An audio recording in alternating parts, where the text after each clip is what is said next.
everybody, welcome to the Empressive channel. There are several topics I want to talk about in this video, but first let me start with all of the positive news.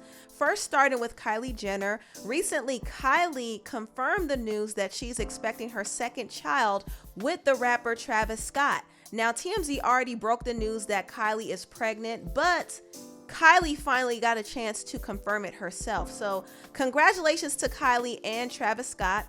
Also, I want to say congratulations to Cardi B and her husband Offset, because it was announced that Cardi and Offset welcomed their second child together a few days ago. Cardi actually gave birth to a boy. So congratulations to Cardi and Offset. Now, I want to get into some music announcements.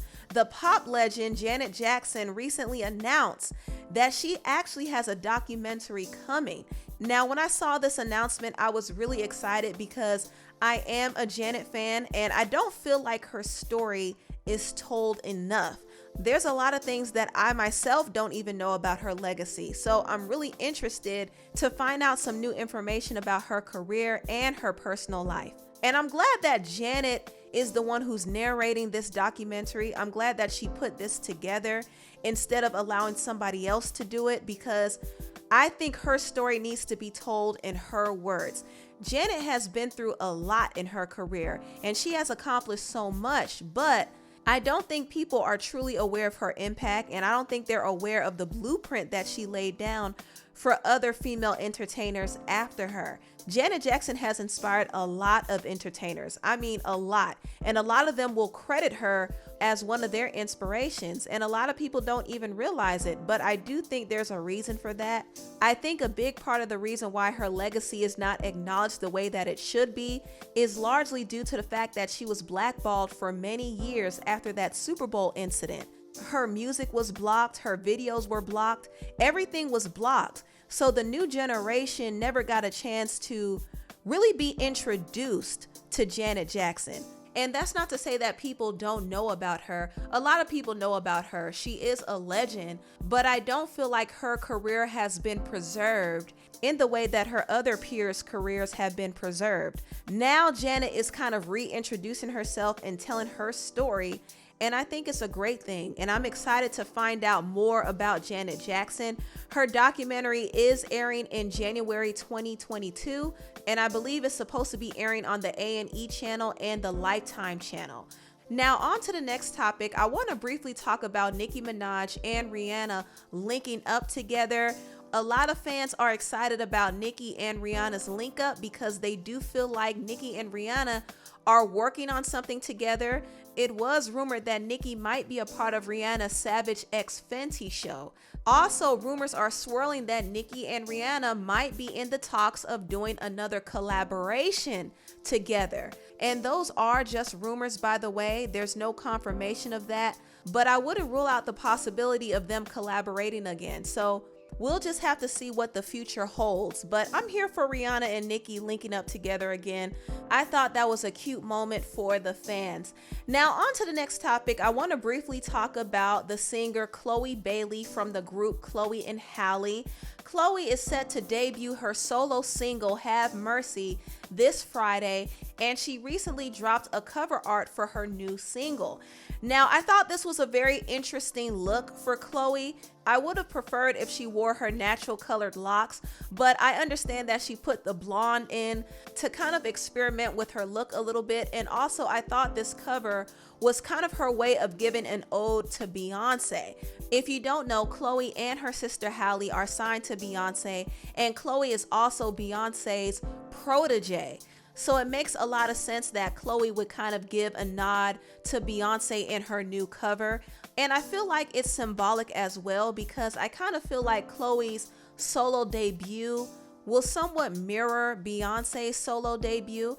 And I'm not saying this to compare the two by any means. Beyonce is incomparable. And also Chloe is talented in her own right, and she deserves the right to establish herself without being compared to anybody. But I do kind of sense that Chloe's solo debut is going to create a shift in her career in the same way Beyonce's solo debut created a shift in her career.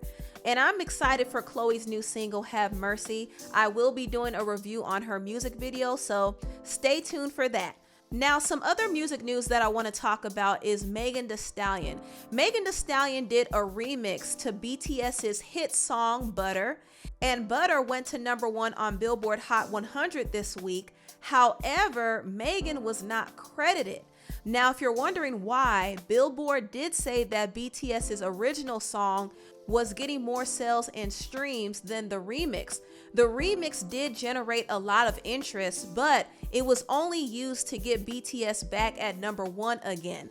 The fans were still supporting and streaming the original, so that's the reason why they went to #1 again without Megan. Now, the remix that Megan was on was credited for the highest streamed song of the week, but she did not get credit where it mattered. She did not get credited on the Billboard Hot 100 charts or the digital song sales. So basically, Megan was kind of used in the situation.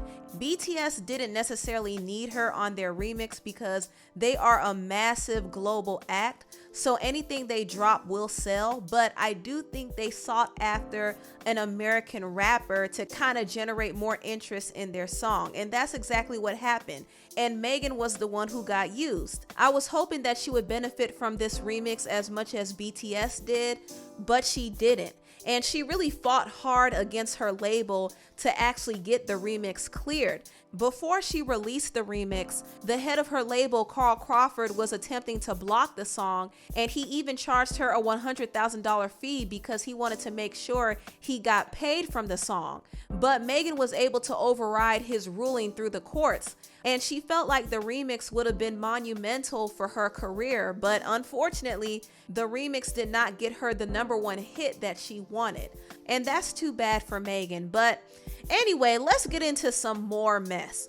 We all know the music mogul P. Diddy, aka Diddy Love, or whatever name he's going by for the season. We all know how Diddy gets around. Now, I will give him his due respect. He is a music genius and he is a billionaire, but he's also for the streets. Now, recently, Diddy was caught getting hot and heavy with the dancer Joie Chavis in Italy. And it seems like every other week he's caught with a new boo. Now, at first he was messing around with Young Miami from the City Girls, and Young Miami was kind of gushing over her relationship with Diddy, and she was throwing hints that she wanted to have another child, and I was thinking that she was trying to trap Diddy. But apparently Diddy is not sticking around long enough to be trapped. Y'all know Diddy is for the streets and he has the streets to attend to.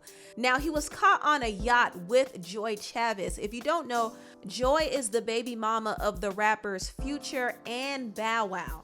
Okay, so Joie has a little bit of a roster herself. She does deal with high profile men with money. And I do find it interesting because she has messed with some of the same men that Lori Harvey has messed with. She's messed with Future, and Lori had a fling with Future. Also, she's messed with Akon's brother, Boo, and Lori Harvey secretly went out with Boo. And now Joie is with Diddy. And as some of us know, Diddy used to be Lori's ex. So I do find that very interesting. It seems as if some of these guys in the industry entertain the same women, and it's kind of messy. It's messy on Diddy's part because he knows Future, he knows Bow Wow, but he's now dating their baby mama. And on top of that, he was caught spending time with 50 Cent's baby mama, and he was messing around with Young Miami. So it's hard to keep up with Diddy. He's always going back and forth between different women. And I kind of find it a little sad that a man like Diddy hasn't really settled down. I mean, he's in his 50s, he's wealthy, he has several different children, but he's still acting like a playboy. He's even dating women in his son's age group. I just find that to be a little weird, and I understand that it's his life and he could do what he wants to do, but I feel like there's a lack of maturity on his part to be still messing around with multiple women like this, but it's his life. It's his life, so he could do what he wants to do. Now, I did find it funny that Diddy was commenting under Young Miami's picture after he got put on blast for spending time with Joie. And shout out to the Shade Room for taking a screenshot of this. Young Miami said, "Baddest B out the city," and Diddy said, "F it up then." So it's kind of like Diddy doesn't care, and maybe Young Miami doesn't care either. She probably has an understanding with Diddy. She probably is well aware that he has a harem of people that he messes with, and she's gonna stick beside him as long as he keeps giving her money. So I think they have an understanding, but the whole thing is pretty messy if you ask me. Now on to the last topic. I didn't want to start off with this because the story is sad, but I do want to say rest in peace to the actor Michael K. Williams. Michael K. Williams was known for his roles on popular shows like The Wire, Boardwalk Empire, and Lovecraft Country, but sadly he passed away at the age of 54 due to a reported drug overdose. Michael was struggling with drug use for years, and a lot of his struggles really stemmed from his abuse as a child. And there was a lot of pain that he carried, and unfortunately, he turned to drugs to cope. And his drug use is what ultimately led to his life ending prematurely. Currently, the police are doing an investigation and they're trying to track down the drug dealer. So the case is ongoing, but it's really unfortunate, and Michael's death was really a huge loss in Hollywood. I'm sending my condolences to his family and his friends, and once again I want to say rest in peace to Michael K. Williams. Anyway, tell me what you all think about this video down below. Please like, comment, and subscribe, and share this video if you care. Thank you so much for watching, and I'll see you next time. Bye.